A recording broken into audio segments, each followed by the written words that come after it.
It's 2020. Could you imagine not using a cell phone or a computer? Now imagine that you were blind and you were the treasurer of an organization. I'll talk all about it in this episode of the I Can't See You podcast. From Studio C, welcome to the I Can't See You podcast with David. He can't see, but he's got a lot to say and a face for radio. Hello there, and welcome to episode 59 of the I Can't See You podcast. My name is David, at David Benj on all the socials. Remember, Twitter being my favorite, but also check out my Instagram because I've been posting a lot of stuff up there lately as well. Mostly blind selfies, so if you know what I look like and don't want to check it out, I get it. A lot of people get it. And as I mentioned in the intro, I wanted to talk about Patricia, who is the treasurer, or I should say was the treasurer of the Keystone chapter of the National Federation of the Blind of Pennsylvania, which I always say is a mouthful. And I am now the treasurer. I've assumed that role. Patricia has retired. She's been the treasurer for quite a long time. And I honestly don't know how she did it. Not using a computer, not using a cell phone. And again, I guess not even a cell phone, but a smartphone. As I've mentioned before, our mobile phones, our smartphones, especially for blind folks, are just such a tool for us to use and to do something as she did to keep track of all the money. And okay, maybe it's not that much money, but it's money coming in and going out and writing checks and stuff like that. And I just can't imagine doing any of it without a computer or a smartphone. And as we set up and as I try to take over for her, there's just been a few hiccups because I have to become a signer on the account. Well, to become a signer, obviously, I would need a letter stating that I am the new treasurer, duly elected at our January meeting. And we have to talk about what we need for the account and what we want to do. And we actually have a couple of accounts. And one of the issues is the bank that we use, WSFS. And of course, as with any bank, WSFS took over our previous bank, which was called Beneficial. So WSFS has different strings than Beneficial had. For example, I believe we have to have $500 in each of our two accounts to keep the accounts from, getting all sorts of fees against it. And again, we're not a big organization. Well, the NFB, the National Federation of the Blind, kind of mandates that we only keep $1,500 in any one account. So if you're talking 500 of it is tied up in just having to sit in the account, that doesn't leave a lot of room to do much. And so we're looking into that. And the first thing is that we're going to try and, get me on as a signer on that account, and then I can make the determination on whether to switch or not. But as we move forward with all of this, I just can't imagine doing it without a computer. And to keep track of it and to do online banking and to check to see if this cleared or that cleared or even doing bill payment. And I asked Patricia, I said, well, how did you write checks? And she said she either got a family member or a friend to do the checks. And there are some sighted folks in the chapter or spouses like Liz, with me, she obviously can see. And there are other members of the Keystone chapter that have sighted spouses, and I believe they helped as well. But I know I believe her sister helped. And I just can't imagine, like, I want to check a balance or I want to check to see, what's going on or if a deposit cleared or whatnot. And I immediately go to the computer and I know one of the things that the bank offered, both Beneficial and now WSFS, they have online banking where you can get all that information via the telephone. And I have a feeling that's what I'm going to have to do until we, get everything set up. But I had gone into Philadelphia yesterday to to drop a letter that I had drafted off for Patricia to sign that we can then take to the bank and get things rolling. And a couple of funny things went on when I went in there. The one was, I had never been to our office during the week in the afternoon. I've gone there a couple of times in the morning when some folks have been there. And that's another thing, and I'll touch on that in a minute. I'm going to start going into the National Federation of the Blind of Pennsylvania office a couple days a week, and try and do some work, answer the phone, return calls, and things like that, as well as maybe reach out to try and find donors for things. Our rent at that office at 1500 Walnut is around $850 a month. Well, that's a fairly big nut to crack.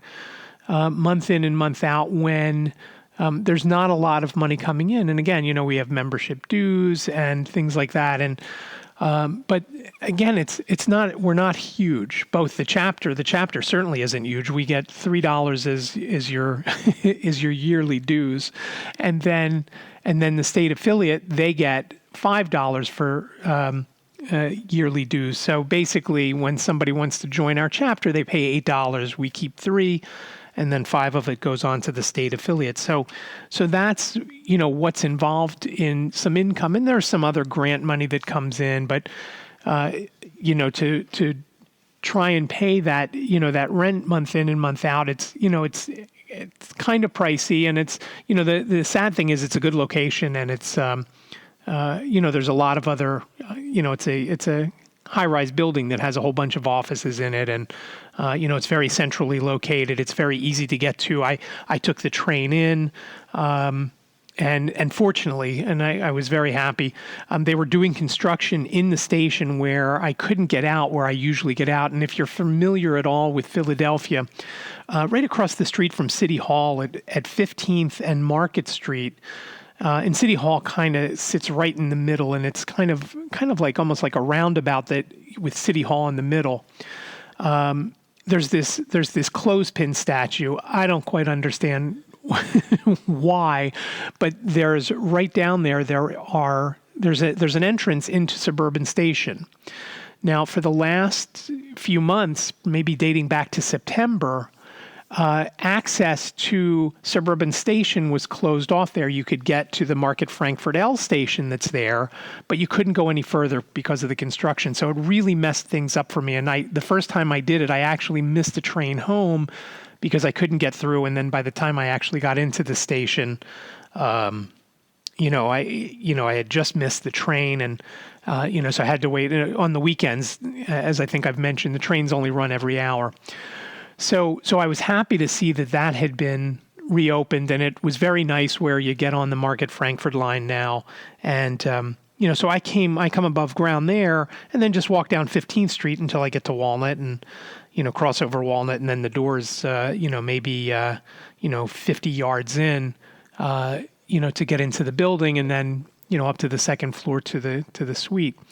So I had gone in, and I was there waiting for the president of the Pennsylvania affiliate. Her name is Lynn, and I was waiting for her because she was coming from her work, which was a few blocks away. And as I was waiting, I'm watching the activity in the hallway, and it's not a busy hallway. It's there's probably 4 or 5 other offices in the one hallway where the NFB of Pennsylvania offices are. And, so I'm waiting outside, and people are asking, "Are you okay? Do you need some help?" And I said, "No, I'm just waiting for someone." And I'd gotten there way early because I honestly thought I was going to have to go the long way from the train station to the office. But like I said, since that was open, that part was great. So going in, and I'm looking forward to going in and just spending some time in there, and hopefully helping out. And that's like any of us want to do. We just want to help out. We want to help the affiliate grow, and we want to help our chapter grow. And if we help our chapter grow, obviously that helps the affiliate grow. But, we want to do things on our own. And that takes me back to Patricia. She can do the banking, finding out balances and things like that. But, writing up deposit tickets, and obviously any of us doing that, are going to need help unless we do it, unless we can print out a deposit ticket, which, we don't have QuickBooks, and we're not, because we're so small, we're certainly not going to, go and spend that kind of money to keep track of the money that comes and goes, because it's just not a lot. I haven't had a look at the numbers yet, but I'm interested to see what kind of money comes in and what kind of money goes out. It's not a lot, though. It's, probably just, several $100s each way coming and going into our chapter. So it's not much. So again, any kind of donations that have been made, and a few were made for when my mom died, are so greatly appreciated, because they really do help out. And then that helps us help blind folks. And like I had mentioned on a few episodes ago, we had done an outreach program with St. Lucy's, which has about 40 blind kids, and visually impaired too, obviously. Not completely blind, some of them. We did a holiday thing for them, and we'd like to do more of that. In the spring, when it's graduation time, the kids who are in 8th grade, we get them all gifts. The ones who are graduating, and again, it's not a lot of kids. Sometimes it's it's less than a handful that then move on to another go to high school. And it's usually just a $25 Amazon gift card or Visa gift card. So I'm looking forward to going in, and maybe once I get in, maybe one day I'll actually do a podcast from in there. And that's the sad thing. We can't afford to staff the office, even during some business hours during the week. And so it's relying on folks like me or somebody else to go in. And I honestly don't know what what I'm getting myself into with this. So, we'll see how it goes as time goes on when I start going in. And there was an issue with the keys that Lynn thought she had. So I couldn't even get a key. So maybe next week I'll get a key, or certainly by the next chapter meeting, which is the second Saturday of February, and the second Saturday of any month for that matter, for the Keystone chapter. And it's right there at 1500 Walnut in a conference room on the 6th floor. And that's another nice thing about being in this building. Because we're in this building, we have access to the conference room, and it doesn't cost us more. So when we have our meetings, there's room there for us. And the conference room that we go to now is on the 6th floor. We actually used to be, there was a conference room on the 2nd floor that got rented by somebody who put an office in there. And that was kind of interesting to see that when I walked by yesterday, to hear people actually working in there and doing stuff. When it used to be just a couple months ago, it was it was our conference room. So that all comes, so for $850 a month, it's not crazy expensive for what we get for the kind of space. There's basically 2 offices in the NFB of Pennsylvania office, and then like a reception area out front that has another desk. So 3 desks total, and room for plenty of stuff, and the phone lines obviously go there. So it's a nice location, like I said. So I'm looking forward, and I'm sure as I start going in, I'll talk about that some more. The funny thing is, on the way home, and I ended up taking a later train than I wanted to, because I ended up talking to Lynn, and we started talking about a few things, and Washington seminar, which I'll talk about in an upcoming episode, I'm sure. And I talked about that last year when I went down there, and I'm looking forward to that. But, so I rush to get to the train station once I leave the office, and I'm, quickly walking down 15th Street, and I get to the clothespin. I go downstairs, and I'm rushing, and I already bought my tickets. I had one day, I guess it was on Martin Luther King Day, when Liz was off, we took a ride up to the Swarthmore train station, and I bought a few tickets in advance, because when you buy the tickets on the train, they're a little bit more expensive. And this way I don't have to carry cash on me. On the train, obviously, you can only pay with cash. So I was able to use a credit card, and I bought 4 tickets. So I have them on me, and I don't have to stop in town when I'm, at the station. And this way, it just makes it easier. So I get to the station, and I go to where I believe the train is, and I ask the guy, because you can't go down to the platform without showing a ticket. And so I go down to the platform, and the platform is packed. And I still don't know what time it is, because I didn't know what time I left the office. And I knew the train was around 6:35. And, just as I'm thinking that, they come on, and make an announcement. And it's an actual live person making this announcement. The 6:35 Media Elwyn train is delayed. It's not canceled. And evidently on the board, it showed as canceled.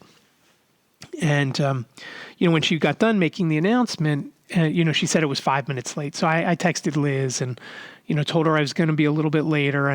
And then I checked to see what time it was, and it was, around 6:30. And then a couple minutes later, the lady comes back on and says, now 7 minutes, and then 9 minutes. It ended up being, I don't know, around 15 or 20 minutes late. But when it finally pulled in, and all these people are there waiting, when it finally pulled in, I started to walk towards the front of the train, and then I noticed people were walking towards me, and I thought, okay, well, I don't want to go in the front of the train. I'll get on over here where everybody else is heading. So I get on, and I'm sitting there, and I'm texting with Liz and with Jane, and we're going back and forth. And, Liz wanted to know when, rough estimate on when I'd be home. And, we're talking about what we're going to do for dinner and so forth. And meanwhile, Jane is still in the office, and, we're going back and forth asking, talking about whether who was going to get home first, me or her. It turns out I did, by the way, because she worked very late yesterday. But as I'm there on the car, and I was surprised that it wasn't, with all the people that were on the platform, that there were still empty seats. I had an empty seat next to me, so I left my backpack on it. And, I'm texting, and of course, for me to do anything on my phone, I have to listen to it. And I, at this point, hadn't plugged in headphones, and I'm going back and forth, like I said, with Liz and Jane separately, via text. And there's some people behind us, and they sounded like kids. I don't know if they were high school, college, maybe even out of college, and just friends, 2 or 3 of them, and they're talking. And finally, this guy, a couple rows back, says, this is the quiet car. It's quiet for a reason. And I thought, oh my God, now I feel like I can't even text anymore because, I both listen to mine and then dictate it. So I certainly can't dictate it. And I thought, okay, well, I'm going to plug the headphones in. I plugged the headphones in, and I texted both Liz and Jane separately. I said, I'm on the quiet car, so my texts are going to be brief because it takes me a long time to type it out. Because I have to listen, and my fingers are a little funny, as I've mentioned, with the psoriatic arthritis. So, so we kind of curtailed that. But anything else that I did that made noise, I felt, oh my gosh, I'm making too much noise. These people are going to jump all over me. I honestly felt after a few minutes of this, I felt like I was in detention. So I don't know when you ride a train, if you like the quiet car or not, but I certainly don't ever want to ride in that again. And that made me start to think, why did I get on this car?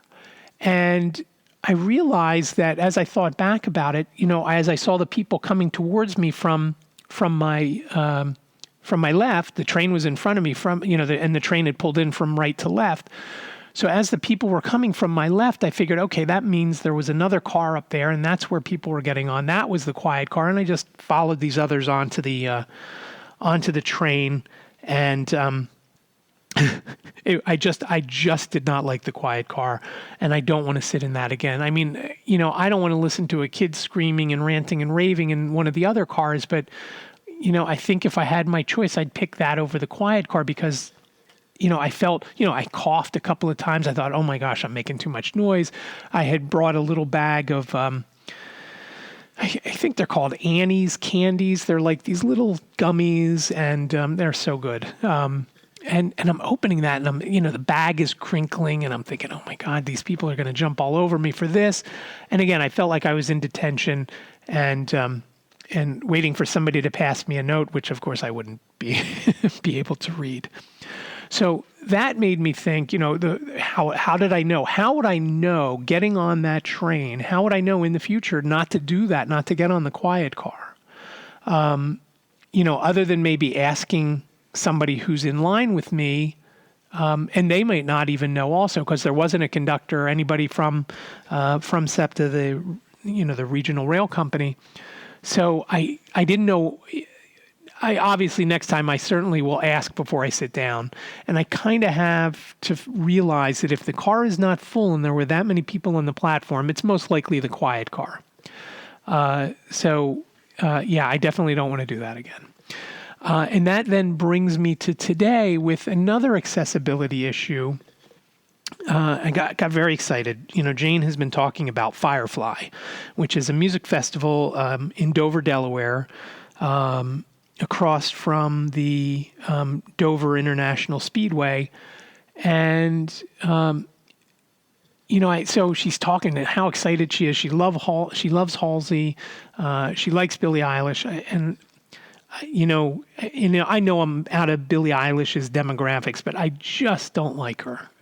It's not that it's terrible, but I always know that it's her on the radio because when we're listening to Alt Nation and she comes on, I can't hear it. I can't hear the words, and it makes me think of that line from Music and Lyrics with Hugh Grant and I can't remember her name now, but she's singing really quietly, and then Hugh Grant says to her, "This is meant for humans to hear." And I say that every time. and of course I can't see the display, and I said Billie Eilish, right? And Liz, if she doesn't know, she will look at the display and then tell me. So they're both playing at Firefly, and Jane is much bigger, a Halsey fan than I think than Billie Eilish at this point. And, she watched Saturday Night Live when she was home last weekend. She was home for a concert that ended up getting rained out because it was outside, Radio 104.5 Winter John, and we were looking forward to that. Although one of the bands had already pulled out because their singer had some issues, and that band is Angels and Airwaves. And I know most of the bands I mentioned to the people that listen to me now, nobody's going to know. So when Jane texted me this morning saying Halsey and Billie Eilish were going to be at Firefly, I thought, let me go to my email because I know I get email from Firefly, and let me see who else is on the bill. Well, I get the email, and like most festivals, the list of acts, it's part of like a poster, and the poster is a PDF, which is really not accessible via a screen reader. Mine read the first couple of bands and then stops and there's no way to move forward in it because it's basically a giant picture to the screen reader. And so I got excited though, because it said when the email loaded, it said, if you're having trouble accessing any of this information, click here or something like that. So I clicked there and I went to a web page that it said accessibility, and I'm listening to it, and it was 16 pages long on my phone. It took me to page 15. Well, when I got to page 16, it said, if you have trouble, reach out to us. And it was kind of written out. It was kind of like back in the day, and some of you may not remember this, but people didn't like putting their email address on any kind of web page. So when they would do it, they would write it out. So if it is, my email, for example, my personal email is david@ican'tseeyou.com. So that would be written out, David, space, the word @ space, and then iCan'tSeeYou, ICANTCU, space, dot, the word dot spelled out, and then space, and then com. Well, that's how it was written at the bottom of this page on the Firefly website as my screen reader is reading it to me. And so it's, in the email it said in that was access@fireflyfestival.com. And so I sent an email, and I was very excited because they're talking about how they're going to make their site W3C, using the W3C accessibility standards. And the World Wide Web Consortium is what, kind of, puts out how websites should be, what different, languages and all that stuff. So, they've come out with an accessibility standard, and the Firefly website is going to do it. And I got very excited. I thought, oh, this is great. So I put the email address into my email client, and I said, I can't access the list of bands that's going to be playing at Firefly. Can you send me just a text-only list so my screen reader can read it?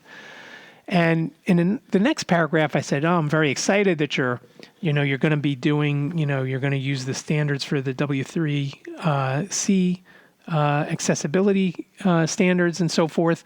And, and I said, this is great news because not all businesses think they need to do that.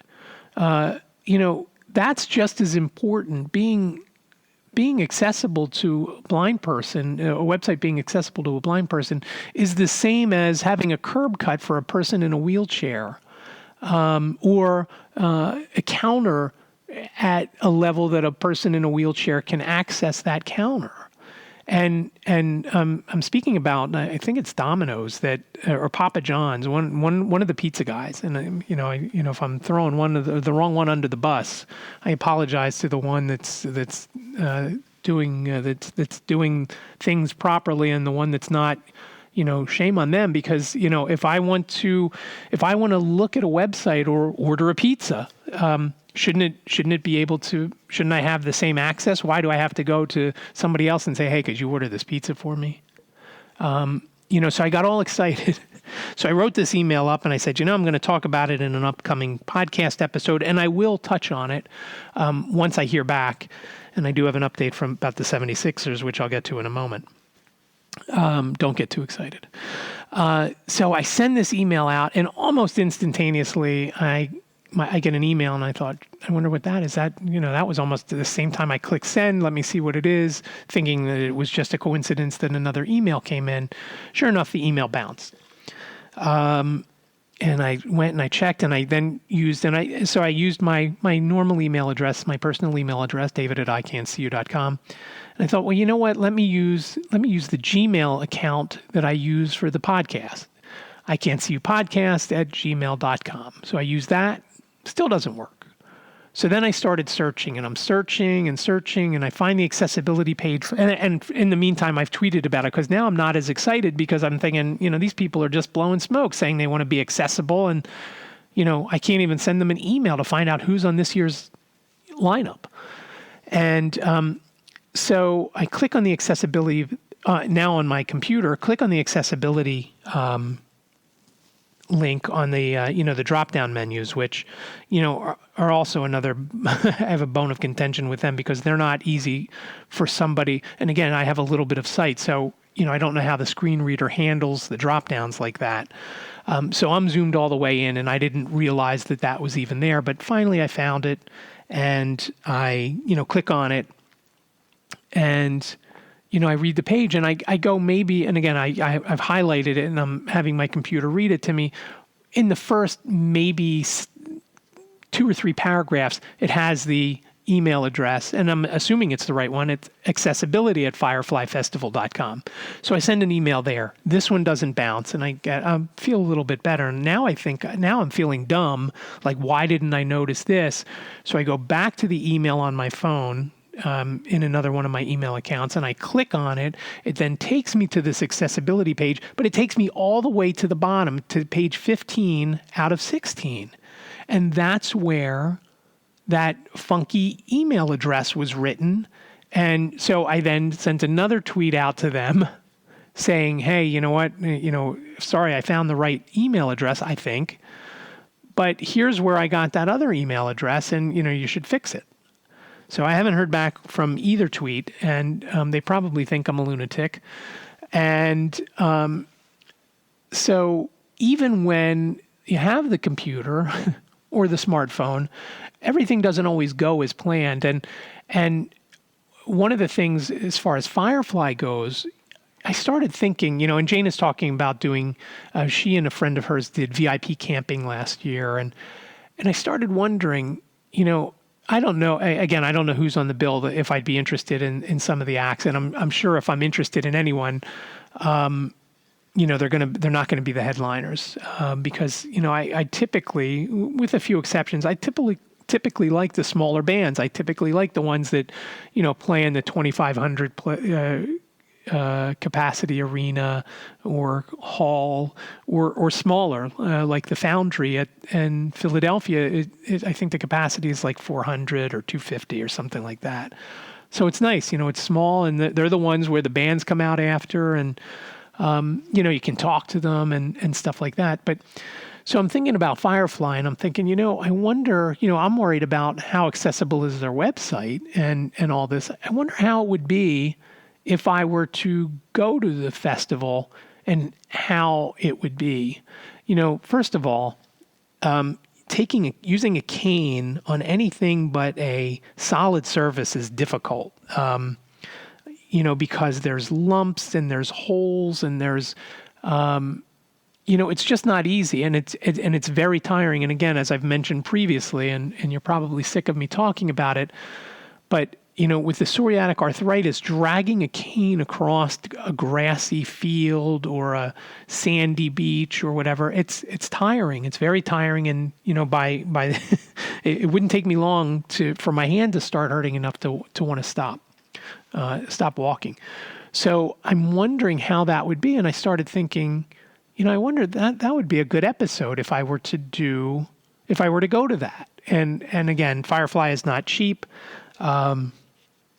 So I don't know that I would spend the money to, I think if I were further along in the podcast, it might be worth something. Or if they came to me and said, hey, well, we'll comp you these tickets for you to do your episode or a couple episodes, because, there are different levels of the camping there. And, like I said, Jane did VIP last year, which I don't remember what that means. I need to take a shower every day.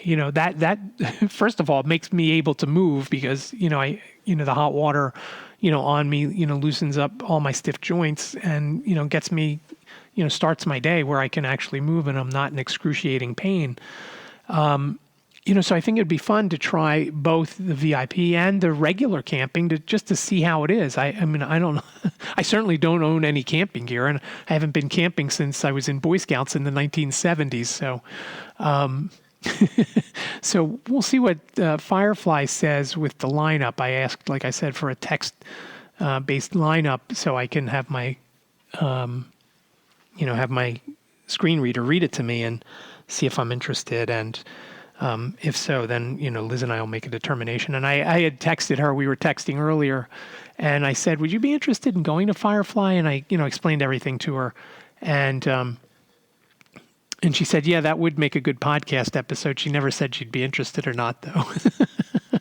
So I have a feeling she's not interested, but I will report back in a future episode whether she's interested in going, and we'll see how that works out. But I then thought, if I were there at Firefly, and at this point probably have to get, I've been wanting this piece of equipment actually probably since before I started recording podcast episodes.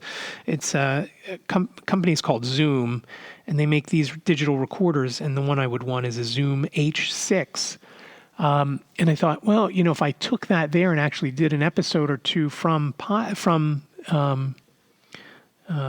Firefly, well, what if I then could talk to all these bands that are going to be there, all these alternative bands? As I mentioned before, I have a domain name called Alt Addict, and alternative music is what I like. And I bet I could speak to quite a few bands and, maybe get a few months worth of episodes by speaking with these bands. And, it would be enough to launch that. And as I said, earlier this month, I want to do another podcast and would love to do one on music. So we'll see. We'll see what happens with that. And as I'm speaking and talking about that, and I'll tell you about the Sixers briefly, because there's really nothing to tell.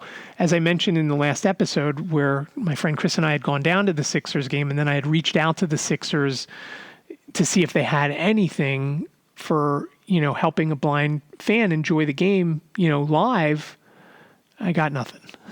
No response. Sorry, we've got nothing there. I just got nothing, not a response at all.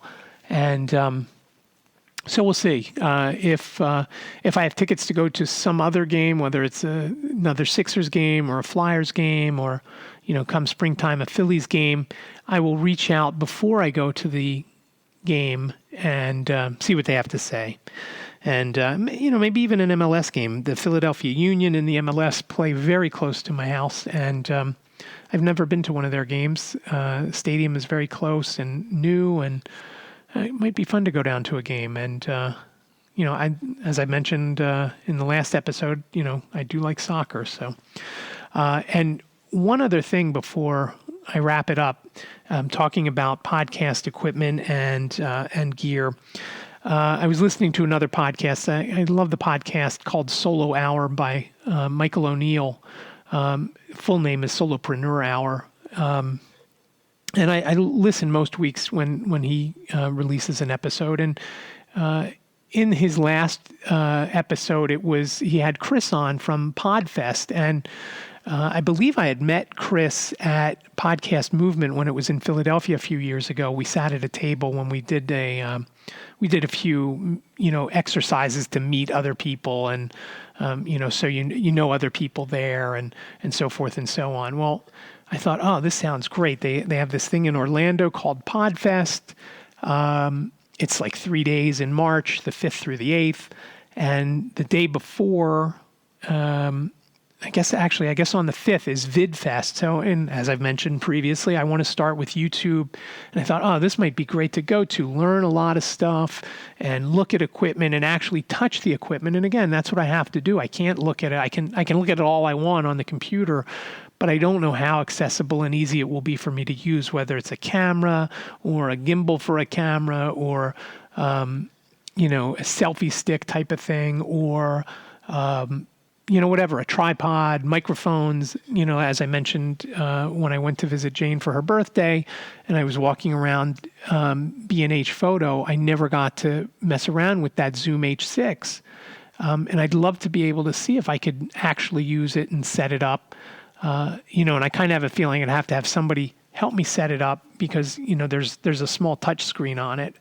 And, then once it's set, I guess I was good, but so I thought, oh, this would be great to go to Podfest. And then I started looking into, okay, how much is it going to cost? And it's around $500 to get in, for the 4 days.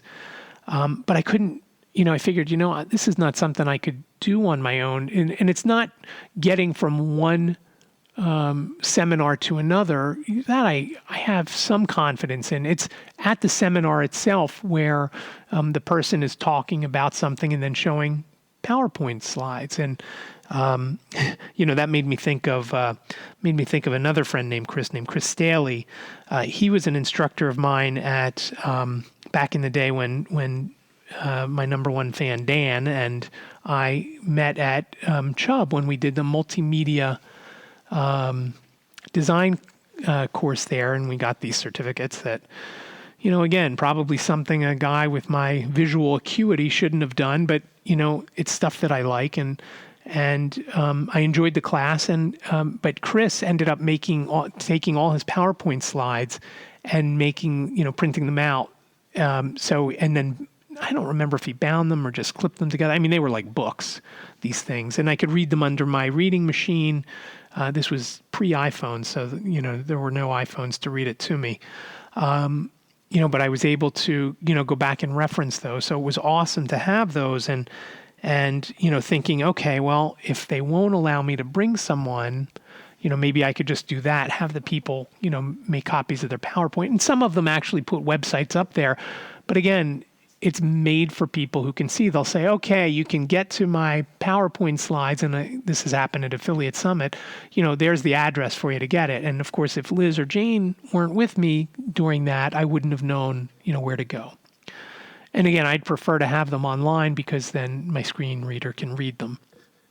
So I thought, okay, well, I'd have to go down on the 4th most likely and then come back either late on the 8th or maybe even the 9th because there's stuff going on late into the day, late into the afternoon on the 8th. And if I'm going, I want to go to all of it.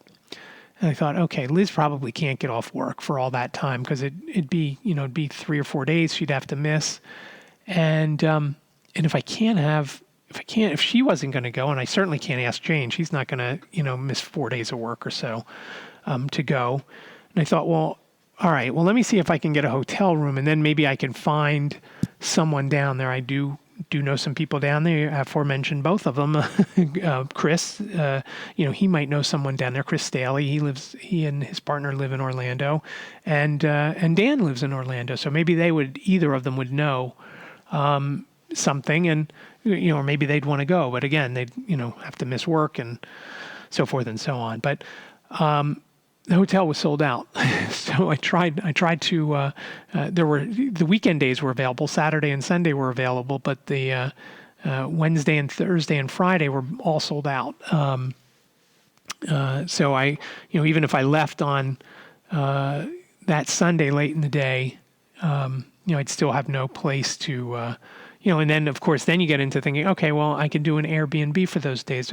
So now there's all these moving parts just to go to this conference, which if I don't have someone I know consistently taking notes for me or, jotting down where things are online, is it even going to be that worthwhile for me?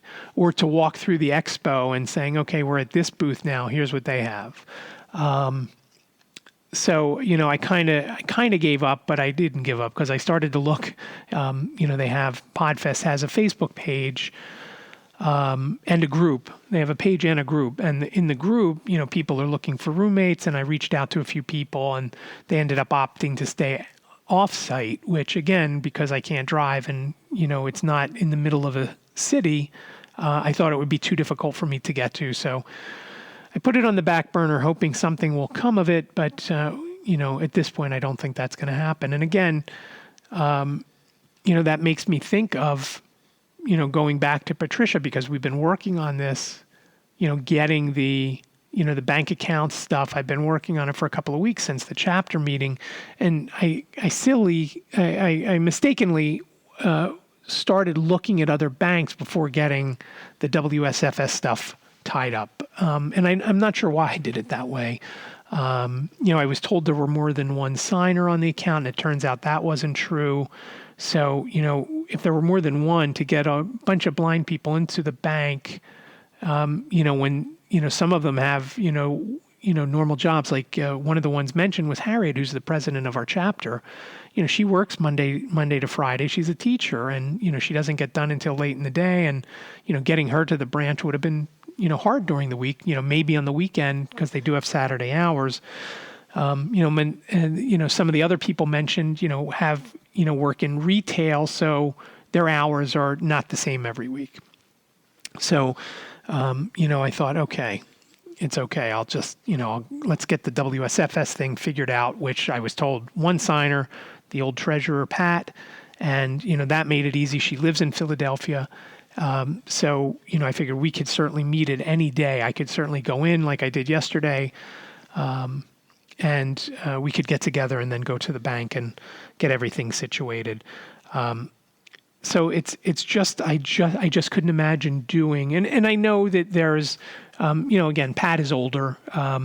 I think she's in her 70s, and I know, as coming from some of the things that I mentioned at our board meeting as president of the condo association here, that I mentioned at the last, folks who are used to doing things with getting a paper handout as opposed to getting notified electronically, they like the paper handout more. Some of the folks on the board here, the condo board here, said, no, we'd rather have the paper handout so I can put it on the fridge and we can remember it. Well, when I get an electronic notification of something, I always put it on the calendar, just like I hope Liz would do. And with any other appointments or things like that. So, it's just a difference of, it's a generational difference, that, the paper handout to me, it's a pain in the neck because I can't read it straight off. I either have to try and have my phone read it to me, or take it under my reading machine and hopefully that can, or, just wait until another family member comes home and have them read it. But that's frustrating to me. So I would always opt for an electronic version. And, with Pat, she can't, she doesn't have any kind of way of accessing an electronic version. So, so it's just, and I'm telling you, over the years, I'm just shocked at, she could rattle off just about anything. And in fact, and I may have mentioned this in a previous episode, we were at an event once at this bank branch. At the time, it was still Beneficial. And another guy and I, Matt, and Pat's I don't know, boyfriend, partner, I'm not sure what he is, Buck. But Buck and Matt and I were talking about sports. And all of a sudden, Pat chimes in and she's like, yeah, ba ba ba ba ba. And he had X number of yards and ba ba ba ba ba. And I thought, wow. And she's the same way when it comes to, oh yeah, that deposit was made back on whatever date it was. So she has the mind. And just like I was explaining to someone yesterday how I used to remember everybody's account numbers when we had the West Coast Video franchise. I had to because I couldn't, a lot of times I couldn't see them and I didn't want to stop another employee from helping someone saying, hey, what does this say? And so forth and so on. So it's, so she certainly knew what's going on and was able to keep track of everything, but I couldn't do it. And, I have the tools and I have to use the tools because I can't do it the other way. Now, Pat also, obviously, because she's blind, has known Braille probably her whole life because she has been, blind, if not her whole life for most of it. So that obviously helps, but, the bank is not sending out statements in Braille. So somebody's got to read them or she's got to, access them via the telephone. So it's just, I just can't imagine doing it old school like that. And that's, because of that, like if the power went out and my phone is dead, I can't, I'm going to sit there singing songs to myself because that's all that I could do. I can't go grab a light and read a book that might be nearby, one of those battery-powered lights or whatever, solar-powered lights. I'm going to either take a nap or and wait for the power to come back on or just sit there and, sit there with my thoughts, as it were. So I believe I've rambled about enough stuff now for this episode. And again, I really do appreciate you listening. We have a few exciting things. I've reached out to a couple of people from the Blind Abilities Fantasy Football League who were in the Super Bowl, since the Super Bowl is coming up this week as I record this episode. And I thought it would be fun to look back at the Super Bowl as well as talk to these two guys. And I'm hoping they can both come on. The guy who won is Canadian, which I think is hysterical. And he's won 3 out of the 4 years, which I think I've mentioned. So hopefully they'll be on in next week's episode. If not, I will have another exciting episode. All right, maybe not exciting. I will have another episode of the I Can't See You podcast. But for now, again, I appreciate you listening to episode 59 of the I Can't See You podcast. I would really appreciate it if you rated and reviewed over on Apple Podcast. And if you haven't already, please subscribe. And that just helps us grow and tells everybody who has some sort of algorithm going on that, hey, this is growing in popularity. So again, I appreciate everything that you can do. And again, if you have any questions or comments and you want to be part of the podcast, certainly 646-926-6350. Leave your question or comment and we can use it in an upcoming episode. If you don't want to do that, you can always email me, ican'tseeyouPodcast@gmail.com. Again, thanks again for listening and appreciate your support. And I hope you enjoy the rest of your day. Thank you for listening to the I Can't See You podcast. Follow David on Twitter. He is at David Bench.